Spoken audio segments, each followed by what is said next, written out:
টাকা দিয়ে ভুগতেছে। আমি তো ভাই গাড়িতে কোনো সমস্যা, এটা তো অনেক সমস্যা, কালারিং গ্লাস, কিন্তু এটা কাজ হয়ে যাবে, এটা টাকা দেওয়া আছে আগেই। আমি তো গাড়িতে কোনো সমস্যা দেখছি না, মানে তারা বলছে যে সমস্যা আছে। আপনার এই যে ইকুরিয়া বিআরটিতে আসছেন এই গাড়ি নিয়ে, আপনি বলছেন যে সমস্যা নাই, তাহলে এখন আমি বলবো কেন? আপনি দেখতেছেন না? আপনি তো বলতে আমরা পারেন। দেখছি, মানে আপনিও বলছেন, আপনি তো গাড়ি চালান মনে হয়। না না, আপনি আমি হ্যাঁ, কোম্পানির নামটা তো বলেন তো। রহিম স্ট্রিট। রহিম স্টোর। তো গাড়িতে আপনি বলছেন সমস্যা নাই, আমরাও তো দেখছি সমস্যা নাই, তাহলে তারা বলে কেন? মানে টাকা নেওয়ার জন্য, ঘুষ নেওয়ার জন্য বলে? ঘুষ দিলে সব কিছু ঠিক হয়ে যাবে। দেখেন আরো 2-4 নেন ইন্টারভিউ, আমি বললে তো আমার কাজ আবার আটকাবে, আবার হবে না কাজ। এই যে এটা দেখেন না, এটা তো অনেক সমস্যা আছে।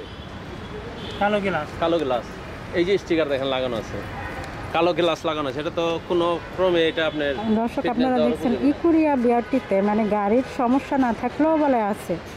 তিনি বললেন যে গাড়ির টাকা ঘুষ দিলে মানে সমস্যা সমাধান হয়ে যায়। এর কারণটা কি বুঝতে পারলাম না। সরকারি কর্মকর্তারা বলে। এই যে গাড়িটা দেখেন না, এটা তো চলার উপযোগী না, আনফিট গাড়ি, তো ফিটনেস হবে। আপনার এই গাড়ির বিষয়ে অনেক ধারণা আছে। অবশ্যই 27 বছর আমি কোম্পানিতে, আমি আপনার এই ট্রান্সপোর্টের লাইনে আমার চাকরি। গাড়ি কিনা, গাড়ির fitness, tax token, road permit, যাবতীয় কাজ। অনেক ধারণা, মানে এত বছরের অভিজ্ঞতা, সবাই তো জানে যে আপনার অনেক অভিজ্ঞতা। তারপর আপনার সাথে চালাকি কিভাবে করে বলেন তো?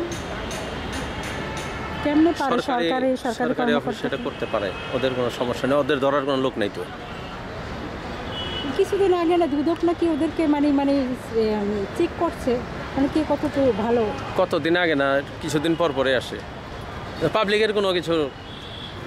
পাবলিকের কোনো সমাধান নাই, পাবলিক ভুক্তভোগী।